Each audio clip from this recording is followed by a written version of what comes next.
গল্পের বাক্স বাই রোমানানুপুর এই চ্যানেলে আজ আপনাদের পড়ে শোনাব সুচিত্রা ভট্টাচার্যের লেখা ৩ কন্যা বইটি থেকে এক কন্যা নন্দিনীর কাহিনী। এরপর একে একে বাকি ২ কন্যার কাহিনীও শোনাব। আর গল্প পাঠে আমি আপনাদের সাথে থাকব রোমানানুপুর। তো শুনতে থাকুন নন্দিনীর কাহিনী। আর আজ শোনাব নন্দিনী এর প্রথম পর্ব। মন দিয়ে একখানা চিঠি টাইপ করছিল নন্দিনী। মর্গ্যান অ্যান্ড স্ট্যানলি কোম্পানির বড়সড় এক ক্লেমের জবাব। চিঠিটা নাকি কাল সকালেই ডিসপ্যাচ হবে। বিমা কোম্পানির অফিস, ডালহৌসি পাড়ায়। জনাষাটে কর্মচারীর এই অফিসে ছুটকো ছাটকার কোনো কারবার নেই। সবই প্রায় নামিদামি কেস, লাখ লাখ টাকার ব্যাপার। সকালে থেকে এখানে কাজের চাপ খুব। টিফিনের পর তাও যাই একটু ঢিলেঢালা ভাব আসে। তখন কেউ চেয়ারে বসে খানিক ঝিমিয়ে নেয়, কেউ বই ম্যাগাজিন বার করে ঝোলা থেকে। মেয়েরা উল কাটা। টুকটাক অলস আড্ডাতেও সময় কাটে কখনো সখনো। আবার কোনো কোনো দিন উটকো কাজের চাপও এসে পড়ে এই সময়টায়। তখন আবার ঘাড় গুজে বসো। যেমন আজ টিফিন সেরে প্রসন্ন মেজাজে নন্দিনী একটা ম্যাগাজিন বার করেছিল। ২-৪ পাতা উল্টাতে না উল্টাতে এক তাড়া কাগজ ধরিয়ে দিয়ে গেল রথিনবাবু। আজই সব টাইপ করে দিতে হবে, এক্ষুনি। রোলার থেকে কাগজ খুলে নন্দিনী চোখ বোলালো একবার। আলতো আড়মোড়া ভাঙল। ঘড়ি দেখল কবজি ঘুরিয়ে ৪:১০। উফ, এখনও ৭খানা লেটার টাইপ বাকি। আজ আর ৫টার আগে মুক্তি নেই। শঙ্কর এসে দাঁড়িয়েছে সামনে, হাতে একখানা বাদামি রঙের খাম। নন্দিনী ভ্রু কুঁচকল। ওটা আবার কি? এটা আপনার পার্সোনাল, বিকেলে ডাকে এলো। বাদামি খামে ব্যক্তিগত চিঠি? কে পাঠালো রে বাবা? খামখানা হাতে নিয়েই আমূল নাড়া খেয়ে গেছে নন্দিনী। মানকুণ্ড উন্মাদ আশ্রম। ওখান থেকে চিঠি কেন? বাবার কিছু হলো নাকি? কিন্তু গত মাসেই তো নন্দিনী গিয়েছিল মানকুণ্ড। তখন তো অমলেন্দুকে সুস্থই দেখে এসেছে। একটু সর্দি কাশি ছিল বটে, সিজন চেঞ্জের সময় ওটা হতেই পারে। বরং বাবার মুখ চোখ সেদিন বেশ উজ্জ্বল ছিল, অনেক শান্ত। নন্দিনী প্রণাম করল। বাবা আশীর্বাদ করল মাথায় হাত রেখে। বেশি কথা বলেনি, তবে বসেছিল পাশে অনেকক্ষণ। সন্দেশ নিয়ে গিয়েছিল নন্দিনী। কি পরিপাটি করে খেলো বাবা। ডক্টর কর বলছিলেন অনেকটাই নাকি উন্নতি হয়েছে। যদি এমনটা থাকে তাহলে হয়তো শিগগিরই বাবা ছাড়া পেয়ে যাবে। সেই খবরই এলো নাকি? তাই হবে। খারাপ কিছু হলে ওরা তো বাড়িতে টেলিফোনই করত। শঙ্কর সরে যেতেই কাঁপা কাঁপা হাতে নন্দিনী খুলল চিঠিটা। একবার পড়ল, দুবার পড়ল। মুখমণ্ডল উজ্জ্বল হয়ে উঠেছে ক্রমশ। খুশিতে লাফাচ্ছে হৃৎপিণ্ড। বাবা তাহলে সত্যি সুস্থ? হৃদয়ের উত্তেজনা প্রশমিত করার জন্য নন্দিনী চিঠিটা খামে পুড়ে ফেলল। চোরা চোখে এদিক ওদিক তাকিয়ে নিল একটু। পাশেই কণিকার টেবিলের সামনে গল্প করছে দিলীপ। কি একটা কথা নিয়ে জোরে হেসে উঠল দুজনে। সুধন্য চা খেতে খেতে ফাইলে নোট লিখছে। ছায়াদি ডুবে আছে উল্কাটায়। কেউই দেখছে না নন্দিনীকে। শান্তি। পাগল বাবা সুস্থ হয়েছে, এই নিয়ে কোনো উচ্ছ্বাস কি অফিসে মানায়? আবার রোলারে কোম্পানির লেটার হেড চড়ালো নন্দিনী। এবার কদিন পর ভালো হলো বাবা? ১.৫ বছর? না না, ১ বছর ৮ মাস। গত বছরের আগের বছর এপ্রিলে গিয়ে নিয়ে এসেছিল বাবাকে। আবার আগস্ট মাসেই পাঠাতে হয়েছিল মানকুন্টু। টাইপরাইটারের চাবিতে আঙুল ছোঁয়ালো নন্দিনী। খুটখুট শব্দ বাজাচ্ছে। এবারও সেই এপ্রিলেই চিঠিটা এলো। এপ্রিলই কি বাবার শুভ মাস? হঠাৎ মেশিনে চড়ানো কাগজটায় নন্দিনীর চোখ পড়েছে। এমা, এ কি হটরপটর আঙুল চালিয়েছে সে? মাত্র 3 লাইনে এতগুলো ফুল! কি হচ্ছে? কি যাচ্ছে তাই? খুশিতেও কি মানুষের ভেতরটা টাল খেয়ে যায়? নতুন কাগজ নিয়ে ফের মনোসংযোগের চেষ্টা করল নন্দিনী। কয়েক মিনিটের জন্য মন থেকে সরাতে চাইছে খামটাকে। পারছে কি? রোলারে পাক খাচ্ছে বাদামি খাম। ভুল আরও বেড়েই চলেছে। কোথেকে যেন এক গঙ্গা ফড়িং উড়ে এসে ঢুকে পড়ল মাথার ভেতর। অদ্ভুত অনুভূতি হচ্ছে। গুনগুন গুনগুন। আহ, জ্বালালো তো। হাল ছেড়ে দিয়ে টাইপরাইটারে মাথা রেখে নন্দিনী ঝিম বসে রইল খানিকক্ষণ। উঠল, সেকশন অফিসারের টেবিলে গিয়ে দাঁড়িয়েছে। রথিনদা, একটা কথা ছিল। বছর 50-এর রথিন হালদারের সরু লম্বাটে মুখে সর্বদাই এক পঁচ বিরক্তি। দেখে মনে হয় কোষ্ঠকাঠিন্যে ভুগছে। ছুটির পর অফিসে ব্রিজ খেলার নেশা আছে ভদ্রলোকের, কিন্তু কাজের সময়ে বিটকেল রকমের সিরিয়াস। যেন তার একার ঘাড়েই চেপে আছে গোটা কোম্পানিটা। রথিন গম্ভীর মুখে জিজ্ঞেস করল, কি হয়েছে? নন্দিনী গলা নামাল। যদি কাল ফার্স্ট আওয়ারে এসে কাজগুলো তুলে দেই, খুব অসুবিধা হবে? কেন? আজ নয় কেন? শরীরটা ভাল লাগছে না, কেমন গা গুলোচ্ছে। রথিন সন্দিগ্ধ চোখে নন্দিনীকে দেখল। গত 4 বছর ধরে নন্দিনী শরীর খারাপ বললে এইভাবেই তাকায়। যেন বিয়ে হওয়া মেয়েদের শরীর খারাপের একটাই অর্থ। বিরক্তি লাগে নন্দিনীর, রাগ হয়ে যায়। বিরক্তিটা মনে চেপে নন্দিনী মুখটাকে করুণ করল। সত্যি রথিনদা, বড্ড আনিজি লাগছে। গোমরা মুখে দেওয়াল ঘড়ির দিকে তাকালো রথিন। এখনো কিন্তু 5টা বাজতে অনেক দেরি। নন্দিনী চুপ। রথিন ফাইলে চোখ নামাল। খুব শরীর খারাপ লাগলে আর কি হবে, চলে যাও। তবে কাল এসেই কিন্তু 12টার মধ্যে কাল এজিএমের টেবিলে সব পুট আপ করতে হবে। মনে মনে হাসল নন্দিনী। কাল তুমি আমায় আর পেয়েছ, কাল আমি মানকুন্টু যাবই। অতএব পরশু ডুব। এবছরে সবেমাত্র 2টো সেল খরচা হয়েছে। কি করবে রথিন হালদার? টয়লেটে এসে নন্দিনী মুখে চোখে জল ছেটাল। উফ, গরমও পড়েছে আজ। একটু যেন ঠান্ডা হলো শরীর। চেপে চেপে তোয়ালে রুমালে মুছল ঘাড় গলা। বেসিনের আয়নায় ক্ষণিক দেখল নিজেকে। দাঁড়িয়ে দাঁড়িয়ে ভাবছে, কাল কি সে একাই যাবে, নাকি সুব্রতকে বলবে সঙ্গে যেতে? তার তো হাজারো বাহানা। কাল বললেই কাল যেতে পারবে বলে মনে হয় না। একা যাওয়ার অসুবিধে বা কি? এ তো আর পাগল মানুষকে রাখতে যাওয়া নয়। আগেরবার অবশ্য আনতে গিয়েছিল সুব্রত। বাড়ি আসার পথে বাচ্চার মতো খুশিতে ডগমগ করছিল বাবা। গাড়িতে আসতে আসতে এটা দেখছে, ওটা জিজ্ঞেস করছে। এবারও একটা গাড়ি ভাড়া করে নিতে হবে। বাবার খবরটা কিভাবে নেবে সুব্রত? খুশি হবে? নিরাসক্তভাবে শুনবে?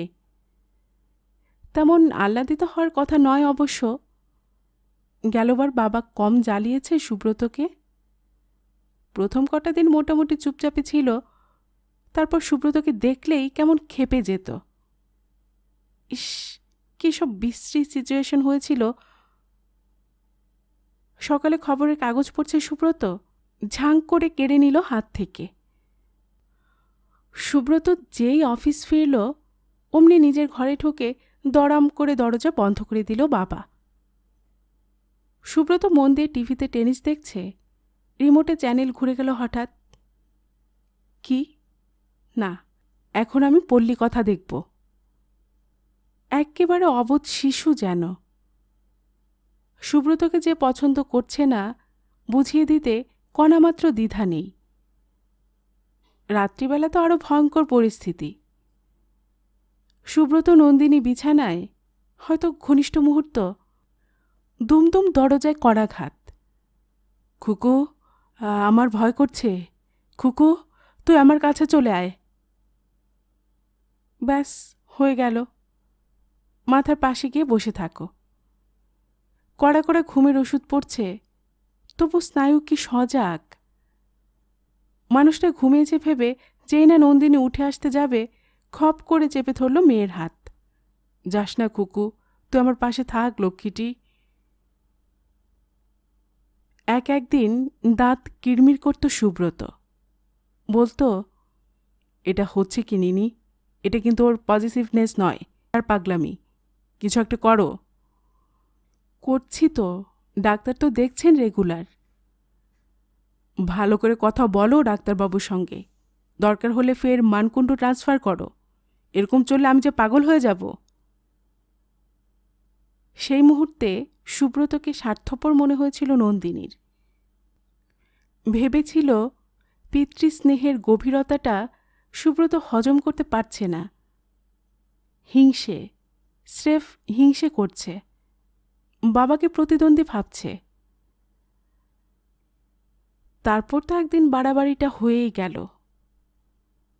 সেদিন দুজনেরই ফিরতে একটু দেরি হয়েছে। অনেকদিন পর সেদিন একটা নাটক দেখতে গিয়েছিল নন্দিনীরা। ভেবেছিল ৮টা অবধি তো আয়া আছেই, ৯টা, ৯:15টার মধ্যে ফিরে আসবে। কি আর এমন সমস্যা হবে একটা দিন। কিন্তু বাড়ি ঢুকেই স্তম্ভিত। দরজা হাট, বাবা নেই। সঙ্গে সঙ্গে খোঁজ খোঁজ খোঁজ। উদ্ভ্রান্তের মতো দুজনে ঘুরছে রাস্তায় রাস্তায়। একে জিজ্ঞেস করে, ওকে জিজ্ঞেস করে, গলি, পাড়া, বেপাড়া, স্থানীয় হাসপাতাল। হতাশ হয়ে যখন মাথার চুল ছিঁড়ছে, রাত দুপুরে থানায় ছুটবে বলে তৈরি হচ্ছে, তখনই পাড়ার একটি ছেলে এসে খবর দিল, বাঘাযতীন স্টেশনের দিকে নাকি যেতে দেখা গেছে অমলেন্দুকে 8:30 নাগাদ। সঙ্গে সঙ্গে ট্যাক্সি ধরে স্টেশন। হ্যাঁ, সেখানেই পাওয়া গেল। প্ল্যাটফর্মের শেডের নিচে সিমেন্টের বেঞ্চিতে হাত পা ছড়িয়ে ঘুমোচ্ছে অমলেন্দু। ঠেলে তুলতেই চোখ রগড়াতে রগড়াতে উঠে বসল। যেন কিছুই ঘটেনি এমন ভঙ্গিতে বলল, ও তুই এসে গেছিস, চল চল চল, খেতে দে। আমার বড্ড খিদে পেয়ে গেছে। এত রাত করলি কেন আজ? হ্যাঁ, আমি কতক্ষণ ধরে তোর জন্য বসে আছি। রাতে সুব্রত বলেছিল, কি এখনো মানবে না? মনে রেখো, আজ জ্যান্ত পেয়েছ, এরপর কিন্তু আর। ট্রেনে উঠে যদি কোথাও চলে যেতেন। বুক হিম হয়ে গিয়েছিল নন্দিনীর। পরদিনই যোগাযোগ করল ডক্টর করের সঙ্গে। গম্ভীর মুখে সব শুনলেন ডাক্তারবাবু। তারপর তিনিও সুব্রতর সুরে সুর মেলালেন। কেসটা সত্যি খুব জটিল হয়ে গেছে। স্নায়বিক রোগের এই দশায় আর এক মুহূর্তও বাড়িতে রাখা নিরাপদ নয়। মনে রাখবেন, সেকেন্ড অ্যাটাক সবসময় প্রথমবারের চেয়ে মারাত্মক হয়। অগত্যা ফের মানকুণ্ডু। সেদিন বাবাকে রেখে আসার সময়ে নন্দিনীর বুকটা সত্যি ভেঙে গিয়েছিল। কি অসহায়ভাবে ছটফট করছিল বাবা। ঘাতকের কবলে পড়া পশুর মতো আর্তনাদ করছিল। আমায় ফেলে দিয়ে চলে যাস না খুকু, আমি মরে যাব, আমি মরে যাব। আশ্চর্য, সেই বাবাকে দেখতে যাওয়াটাও কিভাবে কমে এলো। প্রথমে হপ্তায় হপ্তায়, তারপর 15 দিনে একদিন, তারপর মাসে মাসে। কেন যে এমনটা হয়েছিল? অসুস্থ মানুষকে দেখতে যাওয়া রুটিনে পরিণত হয়ে গেছিল কি? শুধুই কর্তব্য পালন? নাকি মনের কোণে এমন ধারণা উকি দিয়েছিল বাবার সুস্থ হবে না? ডক্টর কর জোরালো গলায় আশার বাণী শোনানো সত্ত্বেও? না, এবার বাবাকে নন্দিনী তুলোয় মুড়ে রাখবে। অনেক কষ্ট পেল। এবার বাকি জীবনটা যেন বাবার সুখে কাটে। সুখ অনেক বড় কথা। হে ঈশ্বর, বাবা যেন সুস্থ থাকে।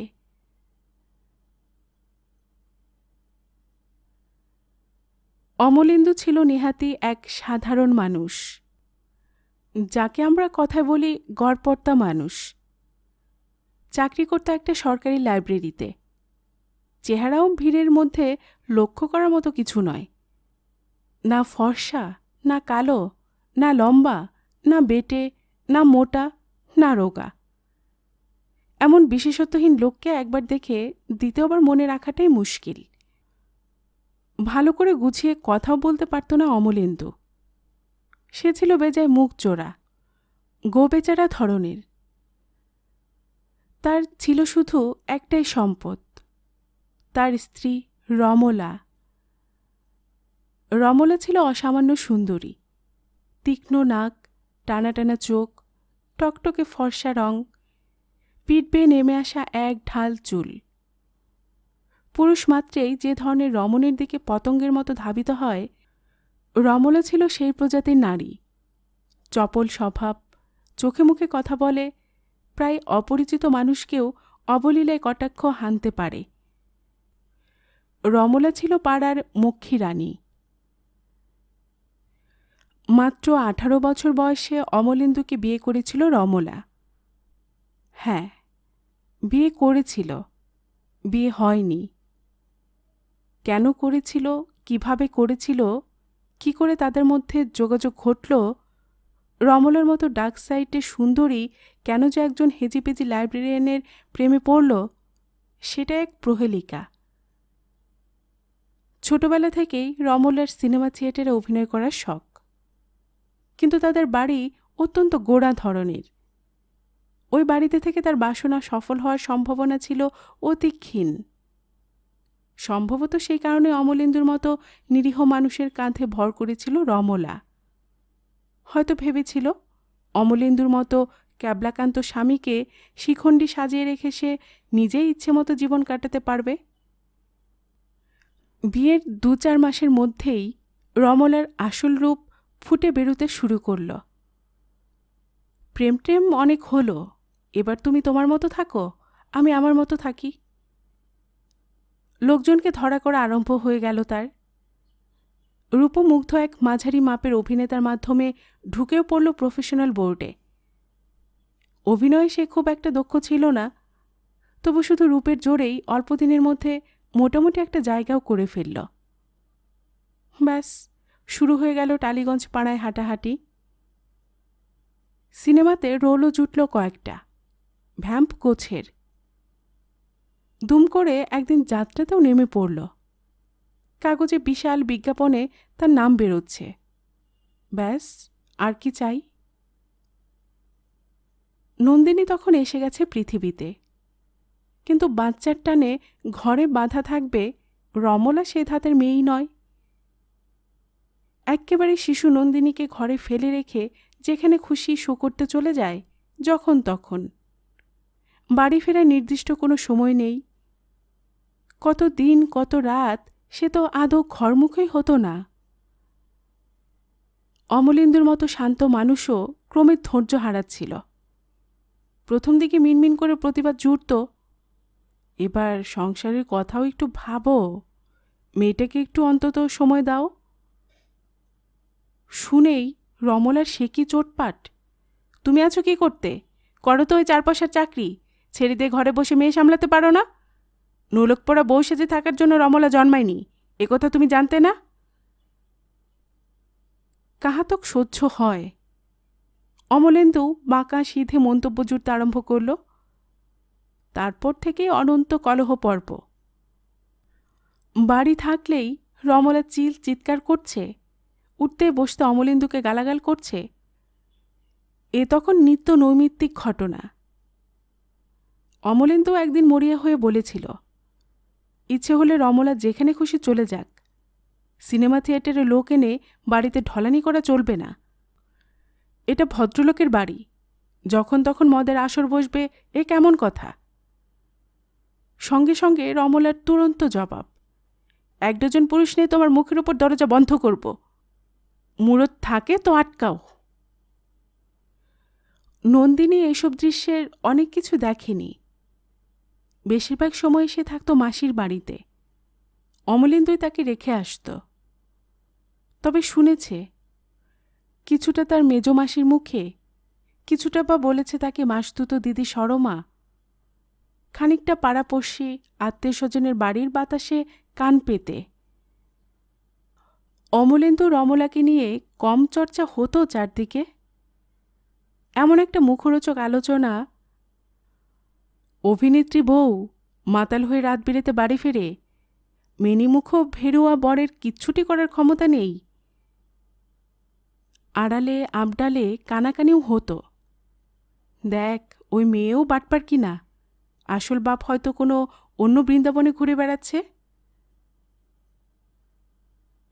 অমলেন্দুর সঙ্গে নন্দিনীর সত্যি তো কোনো মিল নেই। মায়ের মতো অত ফর্সানা হলেও মায়ের আদলটি তার বসানো। তার মায়াবী মুখখানাও যে রমলাকে টানত না, এটাও ভারী আশ্চর্যের। তা সেই রমলা একদিন দুম করে মরেও গেল। নন্দিনী তখন মাত্র 6 বছরের। সেদিনটা নন্দিনী বাড়িতেই ছিল। রাত ভর বৃষ্টি পড়েছে ঝমঝম। ছোট্ট মেয়েটা ভোরবেলা ঘুম ভেঙে উঠে হতভম্ব। বাড়ি ভর্তি লোক। খাটে কেমন করে যেন শুয়ে আছে তার মা। সব জেটে গ্যাঁজলা জমাট বেঁধে আছে মার কষে। রমলার শিওরের কাছে দাঁড়িয়েছিল অমলেন্দু, মুখ পাথরের মতো কঠিন। বাড়িতে পুলিশ এসেছিল, প্রচুর জেরা করল অমলেন্দুকে। নন্দিনীর কাছ থেকেও ঘুরিয়ে ফিরিয়ে গুহ্য কথা জানতে চাইল। প্রতিবেশী আত্মীয়দেরও প্রশ্ন করল খুব, কিন্তু একজনও অমলেন্দুর বিরুদ্ধে কিছু বলেনি। কেন বলবে? রমলার স্বভাব চরিত্রের কথা জানতে কার বাকি ছিল? এ তো পরিষ্কার আত্মহত্যার ঘটনা। নির্ঘাত কোথাও ভালোমতো ফেঁসে গেছে। যাত্রা, সিনেমা থিয়েটার সর্বত্রই তো রমলা তখন প্রায় বাতিলের দলে। হয়তো সেই শোক ভুলতেই পৃথিবীকে টাটা করল রমলা। যাই হোক, দুর্ঘটনার রেশ একসময় থিতিয়েও গেল। শুরু হলো এক নতুন অধ্যায়, নন্দিনী আর অমলেন্দুর। আগেও মেয়ে অন্তপ্রাণ ছিল অমলেন্দুর, এখন যেন মেয়েকে চোখে হারাচ্ছে। গোটা দুনিয়ায় তার যেন আর কেউ নেই, কিচ্ছু নেই। সর্বক্ষণ শুধু মেয়ে, মেয়ে আর মেয়ে। নন্দিনীকে সাজাচ্ছে, নন্দিনীকে খাওয়াচ্ছে, ঘুম পাড়াচ্ছে, স্কুলে পৌঁছে দিয়ে আসছে মেয়েকে, স্কুলে টিফিন টাইমে ছুটতে ছুটতে মেয়ের কাছে হাজির, আবার স্কুল ছুটির আগে গেটের ধারে এসে দাঁড়িয়ে আছে চুপচাপ। নন্দিনীরই বা অমলেন্দু ছাড়া তখন আর কে ছিল? সারা রাত বাবাকে জাপটে ধরে নিরাপদ আশ্রয় খুঁজেছে মাহারা মেয়েটা। অমলেন্দুর শরীরের গন্ধ শুঁকতে শুঁকতে বড় হয়েছে। 13 বছর বয়সে সে যখন প্রথম রজস্বলা হলো, তখনও সে বাবার মুখে শুনেই জানল আজ থেকে সে নাকি পুরোদস্তুর নারী। ছবিটা অবশ্য চিরকাল একরকম রইল না, বদলাচ্ছিল ধীরে ধীরে। তবে অমলেন্দুর চোখে নয়, নন্দিনীর কাছে। বাবাকে ঘিরে কেমন একটা লজ্জা লজ্জা ভাব তৈরি হচ্ছিল নন্দিনীর। একসঙ্গে শুতে সংকোচ হয়, স্কুলের সামনে বাবা দাঁড়িয়ে থাকলে অস্বস্তি হয়। তার বাবা যেন কি, আর কারোর বাবা তো এমন করে না। তার কোনো বন্ধু থাকতে পারবে না, খেলা থাকবে না, নিজস্ব কোনো কল্পনার জগৎ থাকবে না, সারাক্ষণ শুধু বাবার সঙ্গে তাকে লেপ্টে থাকতে হবে। এ কেমন কথা? একবার বুঝি এই কথাটা বাবাকে অভিমানের সুরে বলেও ছিল নন্দিনী। অমনি টানা 2 দিন অন্ন জল ত্যাগ, অমলেন্দু গুম। তা মেয়ের ওপর টানা অভিমান করে থাকারও ক্ষমতা কোথায় অমলেন্দুর? 2 দিন পরেই মেয়ের হাত ধরে অনুনয় করছে, একা মানুষটাকে তুই আরও একলা করে দিতে চাস খুকু? অগত্যা নন্দিনীও হাল ছেড়ে দিল, মেনেই নিল। সুখের চেয়ে স্বস্তি ভালো। তাছাড়া বাবা মুখ হাঁড়ি করে থাকলে নন্দিনীরও কি ছাই ভালো লাগে? এবং সে সঙ্গেই নন্দিনী আবিষ্কার করল, বন্ধু টন্ধুর সঙ্গে সে মেশে বটে, তবে গোটা দুনিয়ার তার প্রকৃত সঙ্গী বলতে ওই একজনই, বাবা।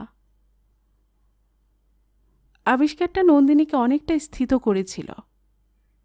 অমলেন্দুর ভালোবাসার অত্যাচারকে আর তত অসহ্য মনে হচ্ছিল না নন্দিনীর। সে শাড়ি পরলে তার পানে মুগ্ধ চোখে তাকিয়ে থাকে বাবা। তার দৃষ্টির স্তুতি উপভোগ করে নন্দিনী। নিত্য নতুন সালোয়ার কামিজে সাজিয়ে মেয়েকে নিয়ে বেড়াতে বেরোয় অমলেন্দু। অপার আনন্দে ছেয়ে যায় নন্দিনীর হৃদয়। অমলেন্দু তখন আর নন্দিনীর চোখে শুধু বাবা নয়, তার চেয়েও যেন বেশি কিছু। অবশ্য অমলেন্দু ছাড়া মনের কথা বলার মতো আরেকজনও ছিল নন্দিনীর, মাসতুতো দিদি সরমা। কাছেই বাড়ি, হুটহাট আবির্ভূত হয়। 3 বছরের ছোট বোনের সঙ্গে থেকেও যায় কখনো সখনো। রাত জেগে জেগে কত যে রোমাঞ্চকর গল্প শোনাতো সরমা। ঘন ঘন প্রেমে পড়ার অভ্যেস ছিল সরমার। প্রতিটি প্রেমের পুঙ্খানুপুঙ্খ বর্ণনা বোনকে সে শোনাবেই। বিকাশ, অঙ্কুর, তপন, কতজনের যে কত রকম স্বাদ। নন্দিনীর গায়ে কাঁটা দিত। তোর ভয় করে না সরমাদি? কিসের ভয়? এই যে ওরা তোর গায়ে হাত দিচ্ছে, চুমু খাচ্ছে। তো আমি কি ক্ষয়ে গেলাম? সরমা খিলখিল হাসত। ওরে বোকা, এর একটা আলাদা মজা আছে। কি মজা? আছে আছে, বলতে বলতে বোনকে জড়িয়ে ধরত সরমা। চকাশ চকাশ ঠোঁটে, গালে, বুকে চুমু খেত। কেমন লাগছে? হ্যাঁ, কেমন লাগে? একটা অদ্ভুত উত্তাপ অনুভব করত নন্দিনী। নিষিদ্ধ পুলক যন্ত্রণা ভাঙত শরীরে। নন্দিনী কেঁপে কেঁপে উঠত। সরমা হাসির ঝর্ণা হয়ে যেত। ফিসফিস করে বলতো, এর চেয়েও বেশি, এর চেয়েও বেশি মজা। বাবার খাঁচা ছেড়ে বেরো, বুঝতে পারবি। নন্দিনী শিউরে উঠত। এক মন তাকে বলে উড়ে যেতে, অন্য মন চোখ রাঙায়। নিনি, তোর বাবা জানলে কি হবে ভেবেছিস? বাবাকে দুঃখ দিস না নিনি। তা সেই সরমা শেষ পর্যন্ত অঙ্কুর, বিকাশ, তপন কাউকে বিয়ে করেনি। বাবা মার পছন্দ করা পাত্র ব্যাংক অফিসার উৎপল তালুকদারের সঙ্গে গাঁটছড়া বেঁধে সে এখন ভরপুর গৃহিণী, দুটো ছেলেমেয়ের মা। সরমা যে তার মেয়েকে বকিয়ে দিতে পারে এমন কি সন্দেহ জেগেছিল অমলেন্দুর? নইলে তার আসা যাওয়াটা অমলেন্দুর না পছন্দ হবে কেন? মুখে অবশ্য সে কিছু বলতো না, হাবে ভাবে প্রকাশ করে ফেলত মনোভাবটা। সরমা এলেই ঘন ঘন ঘড়ি দেখছে। সরমা নন্দিনীর কথার মাঝে আচমকায় ঢুকে পড়ছে ঘরে। রাতে দুবনের কণ্ঠস্বর শোনা গেলেই গলা খাকারি দিচ্ছে পাশের ঘর থেকে। একদিন অবশ্য রাগঢাক মুছে গেল। নন্দিনী তখন কলেজে 2nd ইয়ারে। রাতে খাবার টেবিলে সরাসরি সরমাকে ধরল অমলেন্দু। হ্যাঁ রে, তুই রাত্রির বেলা অন্য লোকের বাড়ি থেকে যাস কেন? বাবা মা কিছু বলে না? সরমা অবাক। ও মা, বাবা মা কি বলবে? আমি তো মাসির বাড়ি এসেছি। মাসি? হুঁ। সঙ্গে সঙ্গে অমলেন্দুর মুখ বেঁকে গেছে। ও ওই ছিঁড়ির মাসির পরিচয় দিয়ে আত্মীয়তা জমাতে তোদের লজ্জা করে না? অমলেন্দুর কথায় সরমা প্রচণ্ড আহত হয়েছিল সেদিন। তারপর থেকে আর কখনো সে রাত্রে থাকিনি। আশাটাও কমে গেল অনেক। নন্দিনী তার বাইরের জানলাটাও হারালো এবং আরও ভালো করে টের পেল মার প্রতি বাবার ঘৃণাটা কি তীব্র। আবার বাইরের পৃথিবীতে এলো নন্দিনী চাকরি পাওয়ার পর। চাকরি করা নিয়েও কম বাধা পেতে হয়েছে নন্দিনীকে। অমলেন্দু তাকে যতই আড়াল করে রাখুক, বাইরের দুনিয়ার রোদ জল হাওয়ার এক অপ্রতিরোধ্য টান আছে। 23-24 বছরের শিক্ষিত মেয়ে কদিনই বা ঘরের গারদে আটকে থাকতে চায়? এ যে নির্জন তেপান্তরের মাঠে একা একা বসে থাকার চেয়েও ক্লান্তিকর। হাঁপিয়ে উঠে নন্দিনী খবরের কাগজ দেখে চাকরির দরখাস্ত ছাঁটতে শুরু করল একসময়ে, গোপনে। বাবাকে না জানিয়ে বীমা কোম্পানিতে চাকরির পরীক্ষাও দিয়ে দিল। এটাই বুঝেছিল তার জীবনের প্রথম বিদ্রোহ। অমলেন্দু খবরটা পেল অ্যাপয়েন্টমেন্ট লেটার আসার পর। প্রথমটা হতচকিত, তারপরেই এক কথায় নাকচ। না না, চাকরি কেন করবি? অফিস কাছারি মেয়েদের জন্য মোটেই ভালো জায়গা নয়। বারে, এত মেয়ে যে করে।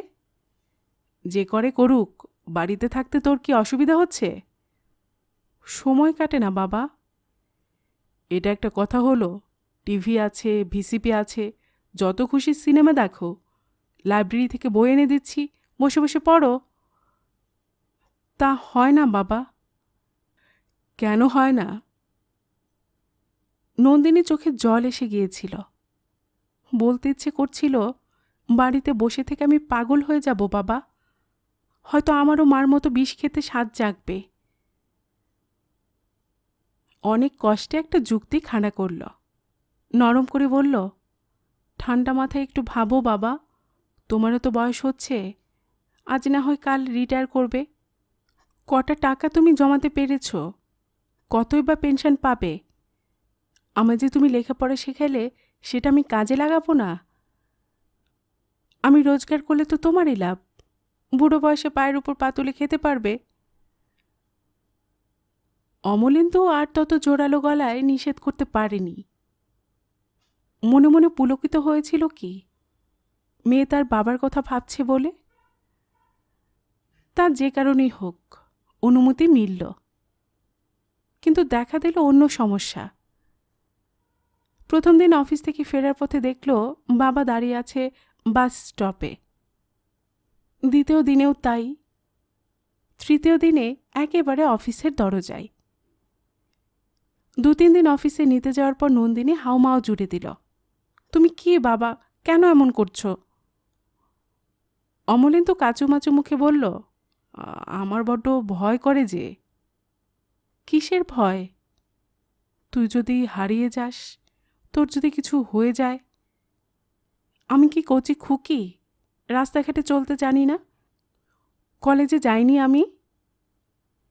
কলেজ তো ছিল 3 বছরের, এ তো সারা জীবন। অফিসে কত ধরনের মানুষ থাকে। তারা বুঝি তোমার মেয়েকে রসগোল্লা ভেবে টপ টপ করে গিলে নেবে? আসল কথা বলো, তুমি আমায় বিশ্বাস করো না। অমলেন্দু চুপ হয়ে গিয়েছিল। কাজটা যে শোভন হচ্ছে না বোধহয় বুঝতে পেরেছিল। অন্তত তখনও পর্যন্ত শোভন অশোভন বোঝার মতো চেতনা ছিল অমলেন্দুর। রাস্তায় আর দাঁড়িয়ে থাকত না অমলেন্দু। মেয়ের জন্য উদ্গ্রীব হয়ে প্রতীক্ষা করত বাড়িতে। নন্দিনী ফিরলে শুরু হয় জেরা। খুঁটিয়ে খুঁটিয়ে জিজ্ঞেস করে অফিসের কথা, সহকর্মীদের কাহিনী। বাবার প্রচ্ছন্ন উদ্বেগ কাটাতে একটা মজার খেলা খেলতে লাগলো নন্দিনী। সহকর্মীদের সম্পর্কে বিচিত্র বিচিত্র গল্প বানাত। টকবগে যুবক দিলীপকে বানিয়ে দিল ট্যাড়া দিলীপ, হাস্যমুখ সুধন্যকে প্যাঁচামুখ টেকো সুধন্য, অ্যাথলিট সুপ্রভাতকে কোলকুজো সুপ্রভাত। প্রত্যেকে যেন ক্লাউন, প্রত্যেকে যেন নন্দিনী চোখে একান্তই হাস্যকর জীব। খেলাটা চমৎকার কাজে লেগে গেল। অমলেন্দু মোটামুটি নিশ্চিন্ত। মেয়েকে নিয়ে তার দুশ্চিন্তাও কমে যাচ্ছিল ক্রমশ। মেয়ের চাকরিও মেনে নিল শান্তভাবে। নন্দিনীও হাঁপ ছেড়ে বাঁচল যেন। আহ, মুক্তি! এমনই এক সময়ে নন্দিনীর জীবনে সুব্রতর উদয়, প্রায় ধূমকেতুর মতো। শহরে সেদিন তুমুল উত্তেজনা। রাজভবনের দিক থেকে ধেয়ে আসা এক মিছিলে পুলিশ গুলি চালিয়েছে। ছত্রভঙ্গ জনতা আগুন লাগিয়েছে বাসে, ট্রামে। দুপুর থেকে রাস্তায় যানবাহন প্রায় উধাও। অফিস থেকে তাড়াতাড়ি বেরিয়ে পড়েছিল নন্দিনী। গাড়ি ঘোড়া নেই, চতুর্দিকে ঠিক থেকে ভিড়। কি করে যে ফিরবে, ইতি উতি তাকাচ্ছে, বুকে টিপটিপ উত্তেজনা। হঠাৎ সামনে এক ফাঁকা ট্যাক্সি, যেন প্রায় ঈশ্বর প্রেরিত। হাত দেখাতে দাঁড়িয়েও গেল ট্যাক্সিটা। দরজা খুলে সিটে বসতে গিয়ে নন্দিনী থতমত। আরেকজন উল্টো দিকে দরজা দিয়ে আগে ভাগে উঠে বসে পড়েছে। নন্দিনী রেগে আগুন। ঝগড়া করা তার ধাতে নেই। চোয়াল শক্ত করে সে নেমে পড়ছিল। সুব্রত হাহাক করে থামালো। করেন কি, নেমে গেলেন কেন? নন্দিনী কেঠো গলায় বলল, থাক, আপনি আগে উঠেছেন, আপনি যান। কিন্তু আপনাকেও তো ফিরতে হবে, আসুন না, শেয়ার করি। মানে? আমরা কে কোন দিকে যাব তার ঠিক নেই। আমরা একদিকেই যাব। কি করে বুঝলেন? ইনটুইশন। সুব্রত রহস্যময় ভঙ্গিতে হেসেছিল। আপনি কি অস্বীকার করতে পারেন আপনি রূপবাণী সিনেমার সামনে থেকে বাসে ওঠেন?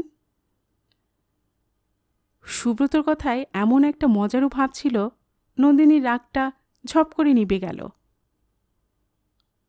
সেই শুরু।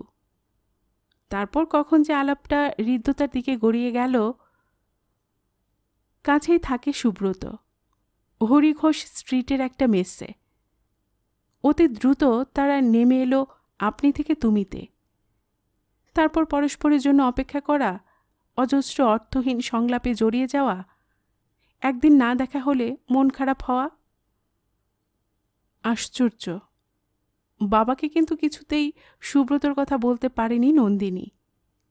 বানিয়ে বানিয়ে মিথ্যে চেহারা দিয়েও নয়। কোথায় যেন বাদ ছিল। সুব্রতর সঙ্গে সম্পর্ক যত গাঢ় হচ্ছে, বাবার কাছে ততই যেন আড়ষ্ট নন্দিনী। টের পাচ্ছিল ছুটির দিনে আর বাড়িতে তার ভালো লাগে না। অফিসে যেন আয়ান গৃহ। বারবার চোখ চলে যায় ঘড়ির কাঁটায়, কখন যে 5টা বাজবে। নন্দিনী নিজের উপর কুপিত হচ্ছিল। তার এই চিত্ত চাঞ্চল্য কি বাবার সঙ্গে প্রতারণা নয়? একদিন গঙ্গার ধারে বসে মরিয়া হয়ে সুব্রতকে বলেই ফেলল, এবার বোধহয় আমাদের সম্পর্কটার ইতি হয়ে যাওয়া দরকার। সুব্রত যেন আকাশ থেকে পড়ল। কেন? কি অপরাধ করলাম? অপরাধ তুমি কেন করবে? অপরাধ আমার। বুঝলাম না। বোঝার প্রয়োজন কি? মনে করো না, পথে একজনের সঙ্গে আলাপ হয়েছিল, কিছু দূর পর্যন্ত একসঙ্গে পাশাপাশি হেঁটেছ, এবার যে যার পথে চলে যাব। ওসব নাটকেপনা ছাড়ো, সাফ সাফ বলো তো তোমার কি হয়েছে। Do you love someone else? আমাকে তোমার অযোগ্য মনে হয়? না, কখনো না। নন্দিনী হু হু করে কেঁদে ফেলেছিল। তক্ষুনি বাবার কথা ঠোঁটে আসেনি।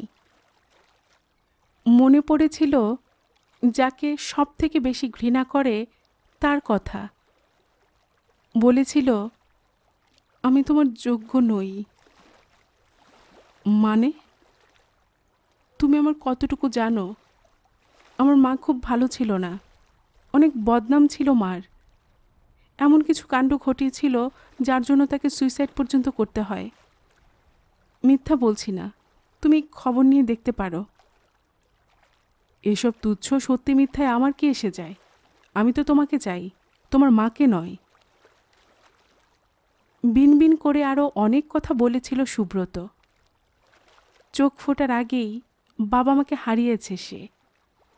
সারাটা জীবন কাকার সংসারে কুকড়ে কুকড়ে থেকেছে। কখনো কোথাও এতটুকু ভালোবাসা সে পায়নি। নন্দিনী তার চোখে আকাশের চাঁদ। চাঁদ তার কাছে এসেছিল, আবার দূরে সরে যাবে। নন্দিনী পারল না, ভেসেই গেল।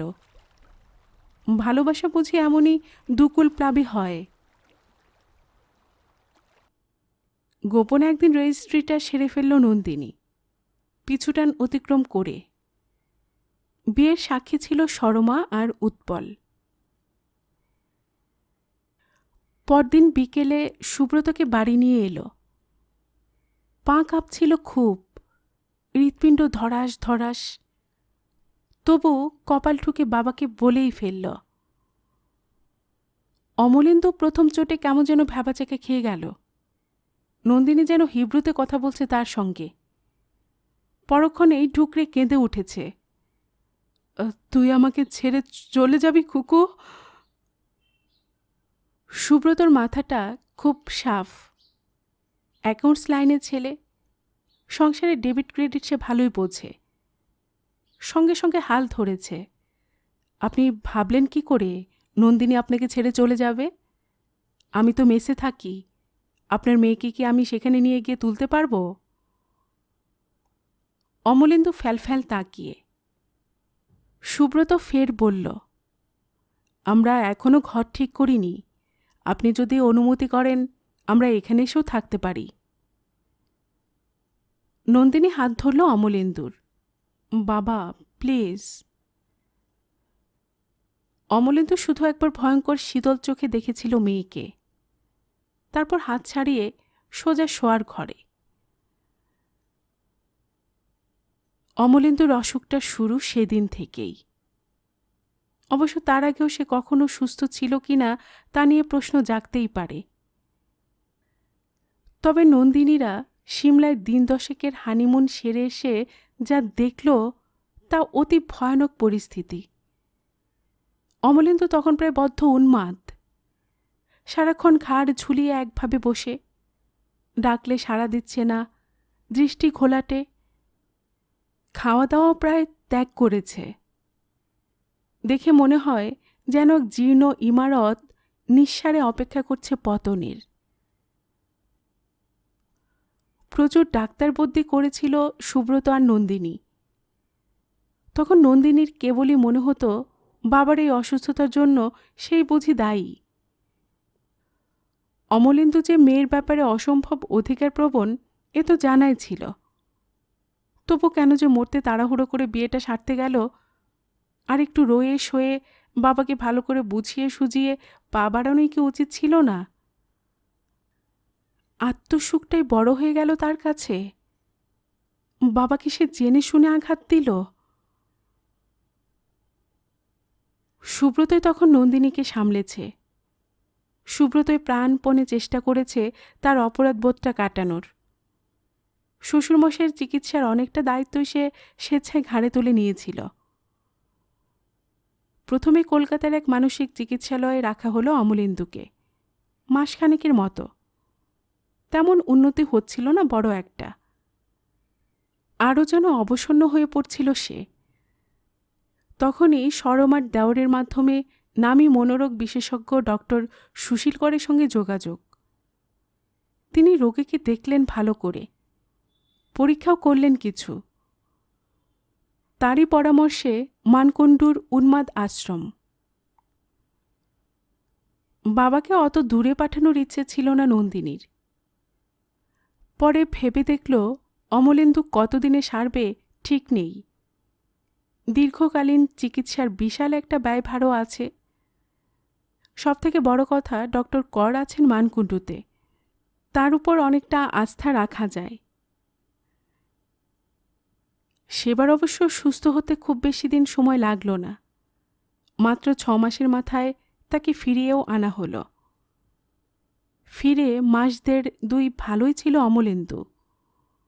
তারপর আবার ধীরে ধীরে মাথা চাড়া দিল রোগটা, এবার আরও মারাত্মকভাবে। ফের চেষ্টা, ফের ছোটাছুটি, ফের সে মানকুণ্ডুতে রেখে আসা। এবার লাগলো 20 মাস। এতদিন পরে সুস্থ হয়েছে বলে নন্দিনী আজ এত খুশি, এত উৎফুল্ল। তবু একটা সংশয় তো থেকেই যায়।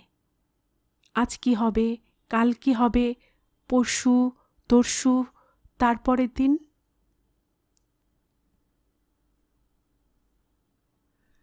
গল্পের বাক্স বাই রোমানানুপুর এই চ্যানেলে এতক্ষণ আপনাদের পড়ে শোনাচ্ছিলাম সুচিত্রা ভট্টাচার্যের লেখা ৩ কন্যা বইটি থেকে একটি উপন্যাস নন্দিনী।